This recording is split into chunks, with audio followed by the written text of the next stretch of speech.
Hi friends, अभिमान academy का फिर से आपका स्वागत है। और आज चलेगा गुप्त काल। और जैसा कि आपको पता है कि गुप्त काल में इससे पहले 39 पार्ट हो गए हमारे हिस्ट्री के, और आज पार्ट नंबर चलेगा 40। और 39 पार्ट आपको यूट्यूब की प्लेलिस्ट में जाकर मिल जाएंगे, ठीक है ना। वहां पर जाकर आप देख लीजिएगा। ये कुछ लिंक दिए हुए हैं, आप चैनल को लाइक शेयर और सब्सक्राइब करना ना भूलें। इंस्टाग्राम, यूट्यूब, फेसबुक, टेलीग्राम सब पर। और इन सभी पर आपको पीडीएफ की आंसर की भी मिल जाएगी। और आंसर की इसलिए क्योंकि आपको हर एक, जरूरी नहीं है आप हर बार वीडियो देखें, आपको पीडीएफ से भी पढ़ाई हो जाएगी आपकी। पहला प्रश्न है, साम्राज्य गुप्त नरेशों में से सर्वप्रथम रजत मुद्राएं किसने जारी करी। देखिए, जैसा कि यहाँ पर लिखा हुआ है साम्राज्य गुप्त नरेश, तो इनमें सर्वप्रथम सबसे पहले चांदी की मुद्राएं, रजत कहते हैं चांदी को, सिल्वर को कहते हैं, तो सिल्वर की मुद्रा सबसे पहले किसने जारी करी थी, ये यहाँ पर पूछा गया। देखिए, चंद्रगुप्त द्वितीय या चंद्रगुप्त विक्रमादित्य कहिए, इसी व्यक्ति ने, इसी राजा ने सबसे पहले चांदी की मुद्राएं जारी करी थी। अगला क्वेश्चन है, कुमार देवी ने धर्मचक्र जिन विहार कहाँ बनवाया। तो जो कुमार देवी हैं उन्होंने धर्मचक्र जिन विहार कहाँ बनवाया था, ये पूछा गया है क्वेश्चन नंबर 2 में। और ये बनवाया था नालंदा में। आंसर हो जाएगा सी, नालंदा। अगला है, गुप्त वंश के निम्नलिखित शासकों का क्रम में लगाइए। जो गुप्त शासक हैं उनके शासकों को क्रम में लगाइए। चंद्रगुप्त हैं, समुद्रगुप्त हैं, और ये सब दिए हुए हैं, इनको क्रम में लगाने के लिए बोला गया है। देखो, आपको इनमें कुछ नहीं करना। सबसे पहले चंद्रगुप्त हुए, उनके बाद समुद्रगुप्त हुए, उनके बाद चंद्रगुप्त द्वितीय हुए, समुद्रगुप्त के बेटे, फिर कुमारगुप्त हुए, यहाँ पर 3 आएगा, और फिर उसके बाद स्कंदगुप्त हुए। तो आप दोबारा देख लें, पहले चंद्रगुप्त, फिर समुद्रगुप्त, फिर चंद्रगुप्त द्वितीय, उसके बाद कुमारगुप्त, और उसके बाद स्कंदगुप्त सबसे लास्ट है। तो यहाँ पर आंसर पहले ही लगा हुआ है 1 2 3 4 5। इस क्वेश्चन को देने के पीछे ये अभिप्राय था कि आप इन सबका क्रम देख लें। विष्णु के 10 अवतार मानव विकास को इंगित करते हैं। विष्णु भगवान के जो 10 अवतार हैं वो मानव के विकास को इंगित करते हैं। इनका सही क्रम क्या है, ये इस क्वेश्चन में पूछा गया है। देखिए, भगवान विष्णु के अवतार, सबसे पहले भगवान विष्णु ने कूर्म अवतार लिया था, फिर उसके बाद वाराह अवतार लिया, फिर नरसिंह अवतार लिया, और फिर वामन अवतार लिया। तो यहाँ पर पहला ही प्रश्न सही हो जाएगा। शायद आपने ये प्रश्न किसी बुक में ना देखा हो, लेकिन आपको पता है जो परीक्षाएं होती हैं आईएएस की, पीसीएस की, और आपका टीजीटी या आपका पीजीटी या अन्य कोई भी एसआई वगैरह कोई भी लेवल की परीक्षा हो, इस तरह के क्वेश्चन कभी भी टपक आते हैं, और आपने देखा भी होगा। अगला है, एक तरफ प्रशासकीय विभाजन दे रखा है और एक तरफ प्रशासक। प्रशासकीय विभाजन और प्रशासक, इनको आपको मैच करना है। देखिए, जो प्रांत है, प्रांत से यहाँ पर क्या सेंस है, प्रांत का प्रशासक कौन होता है, ये होता है उपरिक कहते हैं इसको। फिर जिले का कौन होता है, जिले का होता है विषयपति, है ना, विषयपति। गुप्त काल में जिले जो डीएम होता था उसको विषयपति कहते थे। और नगर का होता है नगरपति, और गांव का होता है ग्रामिक, है ना, गांव का प्रधान। तो यहां पर आंसर हो जाएगा बी, 1 2 4 3। अगला क्वेश्चन है, गुप्त काल को प्राचीन भारत का स्वर्ण युग क्यों कहते हैं। गुप्त काल को ही क्यों कहते हैं स्वर्णिम युग, ये यहां पर पूछा गया है। तो देखिए, गुप्त काल में कला और साहित्य की प्रगति, कला और साहित्य के क्षेत्र में प्रगति के कारण कहते हैं। कला और साहित्य में जितनी उन्नति गुप्त काल में हुई, इतनी उन्नति किसी और काल में नहीं हुई। निम्नलिखित कथनों पर विचार करें और सही उत्तर का चयन करें। पहला है, अजंता कलाकृतियां गुप्त काल से संबंधित हैं। अजंता चित्रकारी की विषय वस्तु मुख्यतः बौद्ध धर्म से संबंधित है। अजंता चित्रकारी की विषय वस्तु जो अजंता, उसकी बौद्ध धर्म से संबंधित है। क्या ये बात सही है, ये आपको बताना होगा। तीसरा है, अजंता की गुफा में 16, 17, 19 का निर्माण गुप्त काल में हुआ था, ये यहाँ पर दिया हुआ है। देखिए, मैं आपको बता दूं, अजंता की जो चित्रकारी है वो बौद्ध धर्म से संबंधित है, ये सच है। और अजंता की जो कलाकृतियां हैं वो गुप्त काल से संबंधित है, ये भी सच है। अजंता एलोरा की गुफाएं महाराष्ट्र के औरंगाबाद जिले में स्थित हैं। अजंता की गुफा नंबर 16, गुफा नंबर 17 और गुफा नंबर 19 का निर्माण जो है वो गुप्त काल में हुआ, ये भी सच है। तो यहाँ पर आंसर हो जाएगा ये सभी, डी ऑप्शन सही होगा।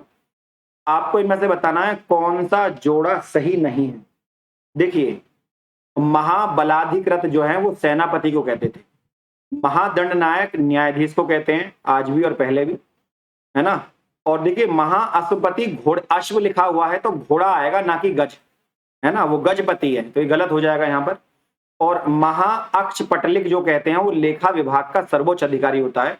एक तरीके से आप इसे ऑडिटर कंट्रोल कह सकते हैं, महाअक्षपटलिक, ठीक है ना। तो ये यहाँ पर, तो ये सब सही है, पहला दूसरा। ये गलत जो है वो सी गलत हो जाएगा यहाँ पर, है ना। सी ऑप्शन यहाँ पर गलत होगा। ये पूछा है कौन सा गलत है। गुप्तकालीन धर्म पर विचार करते हुए सही प्रश्नों पर विचार करें। पहला है, मंदिर पूजा की शुरुआत जो हुई थी सबसे पहले गुप्त काल में हुई, और ये बात बिल्कुल 100% सही है कि मंदिर पूजा की शुरुआत गुप्त काल में हुई थी। अवतारवाद जैसे विचार हिंदू धर्म की मूल विशेषता है। देखिए हमारे हिंदू धर्म में ही भगवान के अवतार हुए हैं, ऐसा माना गया है।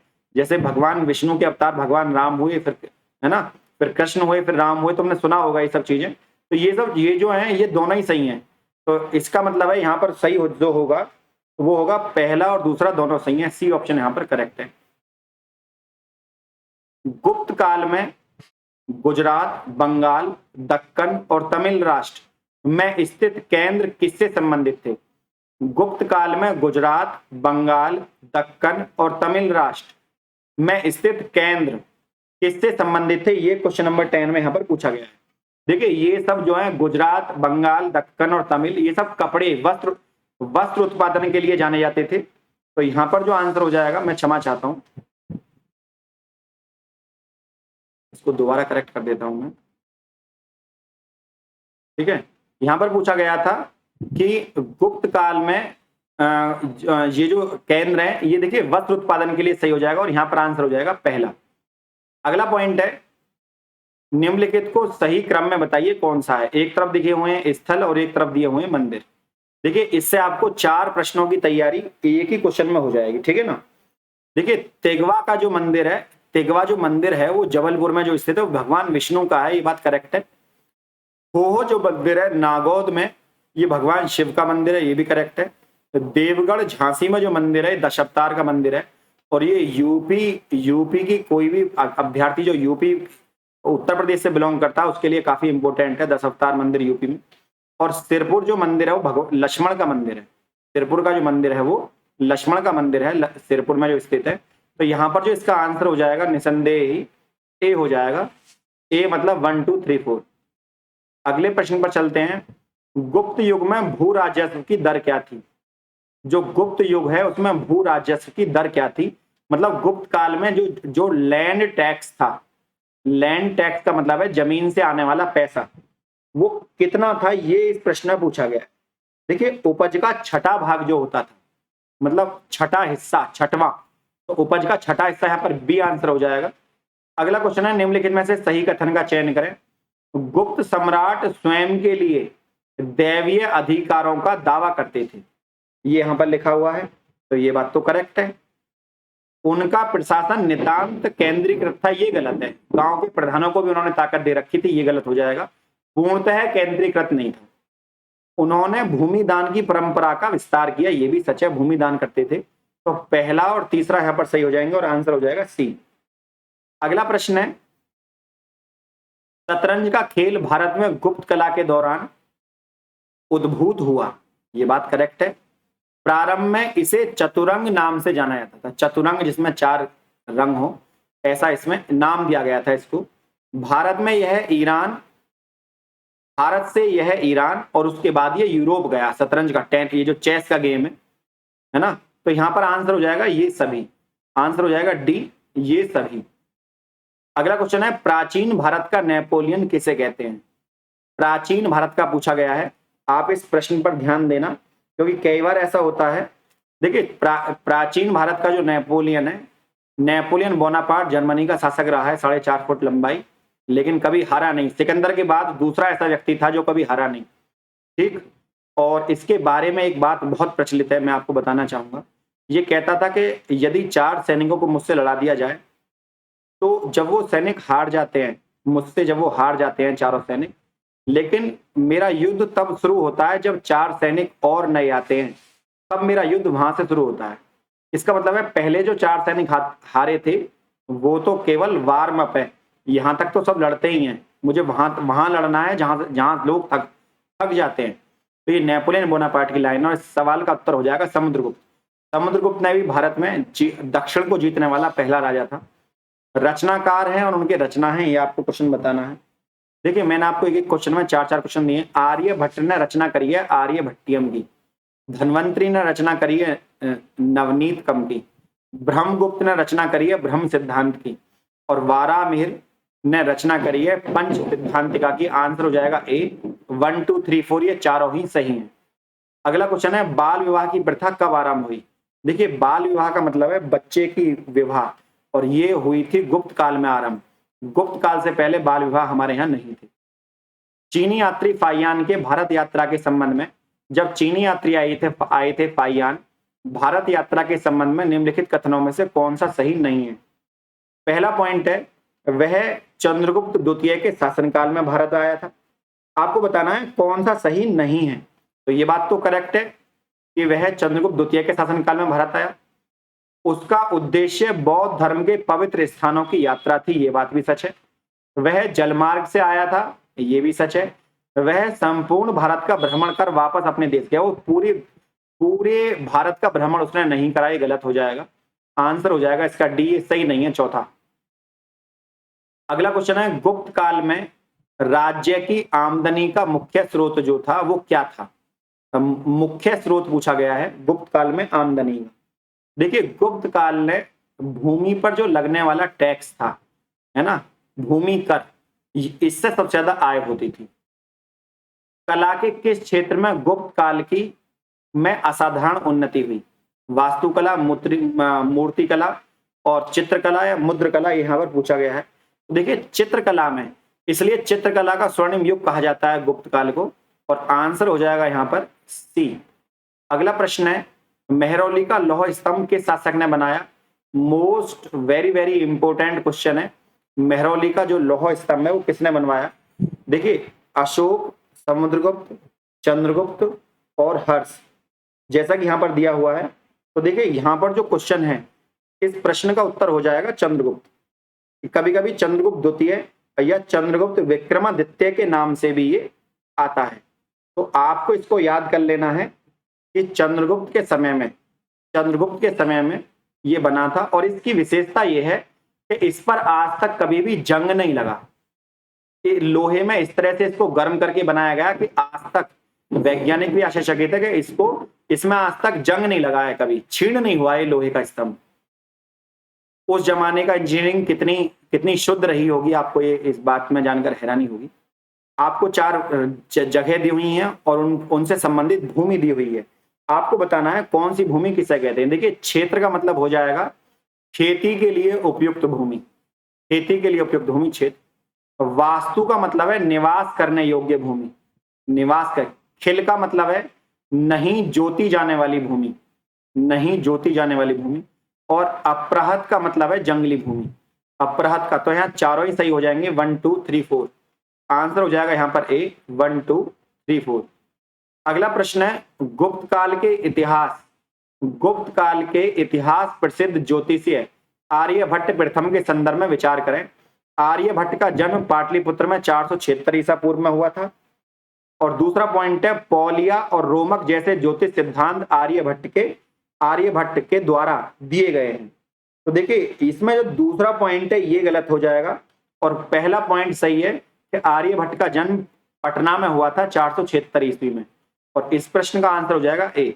और दूसरा जो दिया हुआ है पोलिय और रोमक जैसे ज्योतिषाचार्य जो है सिद्धांत आर्यभट्ट के द्वारा दिए हैं, यहाँ पर आर्यभट्ट ना होकर ये गलत हो जाएगा, वारामिहिर होता तो सही होता है यहाँ पर। अगला क्वेश्चन है, नेक्स्ट प्रश्न है निम्नलिखित में से कौन सा नगर गुप्त शासन काल में रेशमी वस्त्रों के लिए उत्पादन के लिए फेमस था? देखिए वाराणसी जो है गुप्त काल में रेशमी वस्त्रों के लिए प्रसिद्ध था। निम्नलिखित में से कौन सी साहित्यिक रचना शास्त्रीय संस्कृत साहित्य से संबंधित है? शास्त्रीय संस्कृत साहित्य से संबंधित है, यह है मेघदूतम, है ना, कालिदास की रचना है मेघदूतम। और इसी नहीं इसको प्राचीन भारत के विख्यात चिकित्सक जो थे धन्वंतरी, है ना, ये उन्होंने अपना परामर्श किसके दरबार में दिया था? मतलब इनडायरेक्टली आपसे ये पूछना चाह रहे हैं कि धन्वंतरी इनमें से किन के दरबार में रहते थे? देखिए चंद्रगुप्त विक्रमादित्य कहिए या चंद्रगुप्त द्वितीय कहिए, तो चंद्रगुप्त द्वितीय के दरबार में ही रहते थे। इसका जो आंसर हो जाएगा वो हो जाएगा सी। अगला प्रश्न है, निम्नलिखित कथनों पर विचार करें। पहला है, गुप्त काल में आर्यभट्ट एक महान खगोल वैज्ञानिक हुए थे, खगोल विज्ञानी तथा गणितज्ञ थे। तो ये बात तो करेक्ट है। शून्य की खोज आर्यभट्ट ने करी, इसमें भी कोई दो राय नहीं है। हालांकि अंग्रेजों की इसमें भी चाल है। अंग्रेजों ने ये कहा कि आर्यभट्ट ने ना करके किसी अज्ञात भारतीय ने करी, तो अज्ञात भारतीय ने करी ये गलत है, वो आर्यभट्ट ही सही है इसमें। हालांकि कभी कभी जीएस में आर्यभट्ट की जगह शून्य की खोज में अज्ञात भारतीय आता है। आर्यभट्ट ने सूर्य सिद्धांत नामक पुस्तक लिखी। मोस्ट इंपोर्टेंट क्वेश्चन है और सच भी है। आंसर हो जाएगा डी, ये सभी सही है। अगला प्रश्न है, निम्नलिखित में से कौन सा एक युग्म जोड़ा सही नहीं है, ये आपसे पूछा गया है। कौन सा जोड़ा यहाँ पर सही नहीं है? देखिए, देवी चंद्रम गुप्तम जो किताब है वो चंद्रगुप्त द्वितीय शकराज का वध इसमें दिखाया गया है, ये सच है। विक्रमो वर्षियम उर्वशी की चर्चा इसमें करी गई है। मृच्छकटिकम में चारुदत्त की चर्चा है, ये भी सच है। और चारुदत्तम में पूर्वा की रचना नहीं है, चारुदत्त की है, ये गलत हो जाएगा यहाँ पर डी। तो यहाँ पर सारे ऑप्शन सही हैं सिवाय डी के। डी यहाँ पर गलत हो जाएगा। आपसे पूछा है कौन सा गलत है। निम्नलिखित में से कौन सा एक कथन सत्य नहीं है? गुप्तकालीन समाज परंपरागत 4 वर्णों में बटा हुआ था। गुप्तकालीन जो समाज था वो 4 वर्णों में बटा हुआ था, ये कहा गया है। 4 वर्णों का आधार जन्म होकर गुण और धर्म था। देखिए, ये तो यहाँ पर पहला जो ऑप्शन दिया हुआ है ये तो सत्य है कि 4 वर्णों में गुप्त काल में बटा हुआ था, लेकिन 4 वर्णों का आधार जन्म होकर गुण धर्म था, ये गलत है। बल्कि जो आदमी तेली के घर पैदा हुआ तेली, ब्राह्मण के घर पैदा हुआ ब्राह्मण, और यदि शूद्र वंश में पैदा हुआ तो शूद्र, और क्षत्रिय पैदा हुआ तो क्षत्रिय कहलाता था, ये गलत हो जाएगा। तो यहाँ पर यही गलत है। आगे देखिए, समाज में ब्राह्मणों का स्थान सर्वोच्च था, ये भी करेक्ट है। शूद्र भी सैनिक वृत्ति अपनाने लगे थे, ये भी सच है। सब सही है सिवाय बी के। अगला क्वेश्चन है, निम्नलिखित कथनों पर विचार करें। पाहियान के अनुसार गुप्त काल में चांडाल गांव के बाहर बसते थे और मांस खाते थे। पाहियान ने ये बात कही थी कि गुप्त काल में जो चांडाल थे वो गांव के बाहर बसते थे और मांस खाते थे। एक्चुअल में मांस खाने वाले लोगों को चांडाल कहा गया है। और चांडाल जो आदमी मर जाता था, उस मरे हुए आदमी का अंतिम संस्कार जो करते थे उनको चांडाल कहते थे एक्चुअल में, तो उस समय गुप्त काल में। और पाहियान के अनुसार समाज में अस्पृश्य वर्ग स्पष्टतः शूद्रों से भिन्न था, ये भी सच है।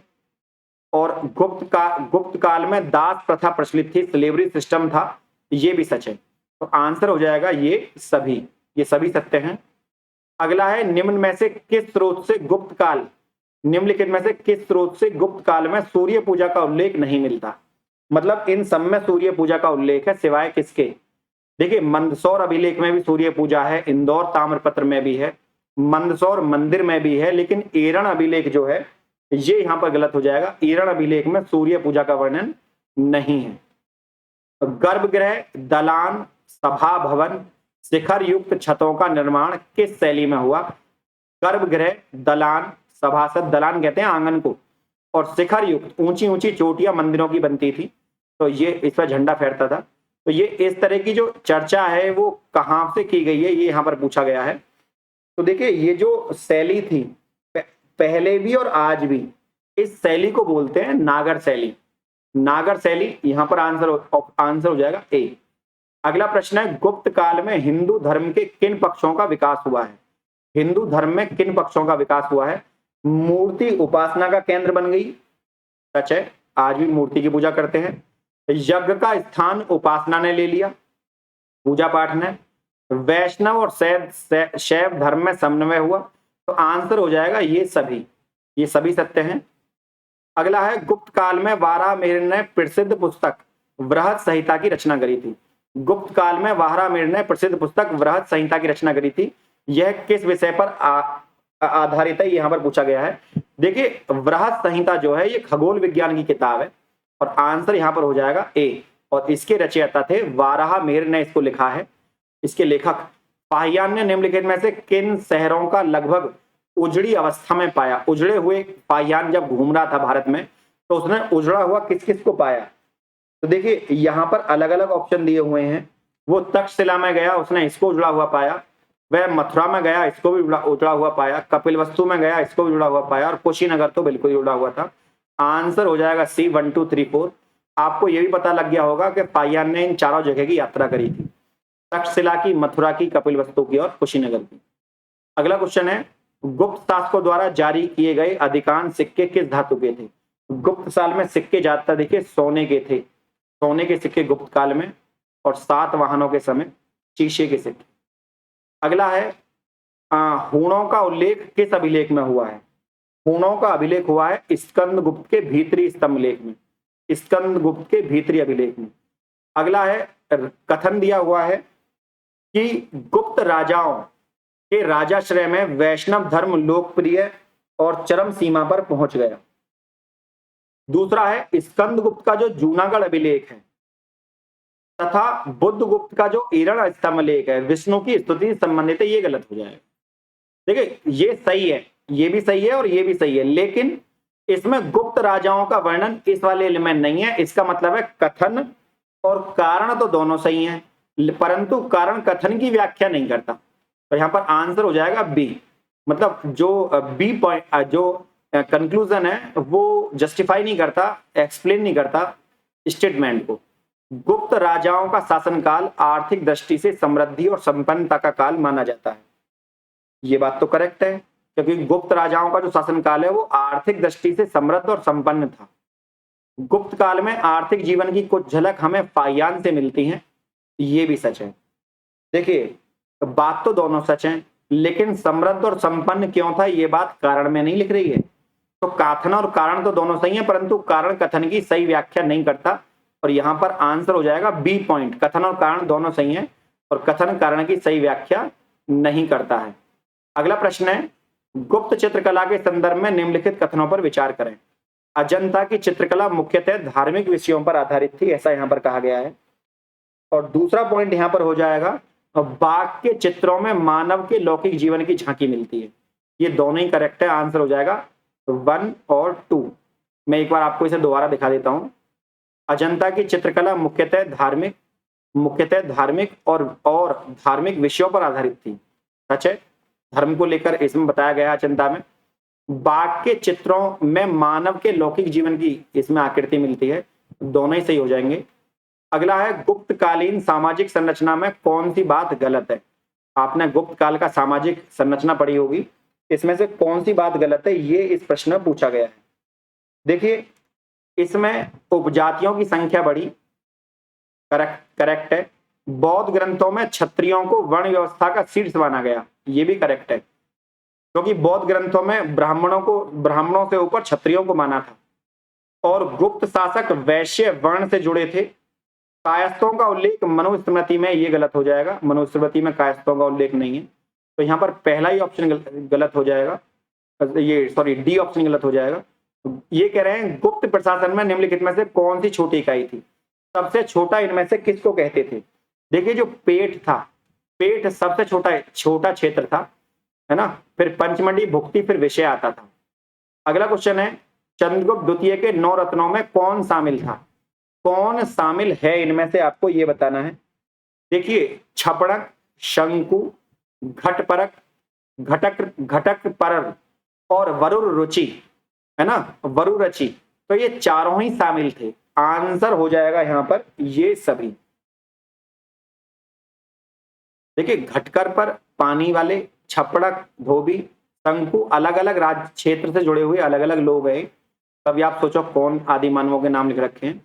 निम्नलिखित में से किस अभिलेख में कुमार गुप्त को शरदकालीन सूर्य की भांति माना गया है? जैसे सर्दियों में सूरज निकलता है, ऐसे कुमार गुप्त को माना गया है।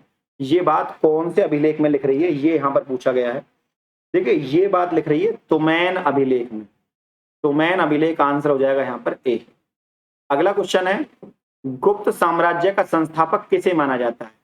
तो गुप्त साम्राज्य का संस्थापक चंद्रगुप्त प्रथम को माना जाता है, क्योंकि इसी ने गुप्त उसको चलाया, गुप्त साम्राज्य को।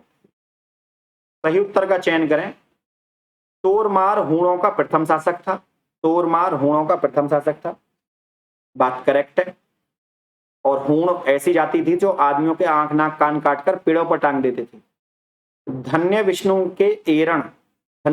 के एरण और मालवा अभिलेख में तोरमाण का जिक्र है, ये भी करेक्ट है। और कुवलय माला नामक जैन ग्रंथ में तोरमाण नामक शासन का उल्लेख है। कुवलय मालक नामक जैन ग्रंथ है। देखिए कुवलय नामक क्या है, जैन ग्रंथ है, ये भी याद रखना। और इसमें तोरमाण नामक स्थान पर, ये सारी सही है, आंसर हो जाएगा सी मतलब ये तीनों सही हैं।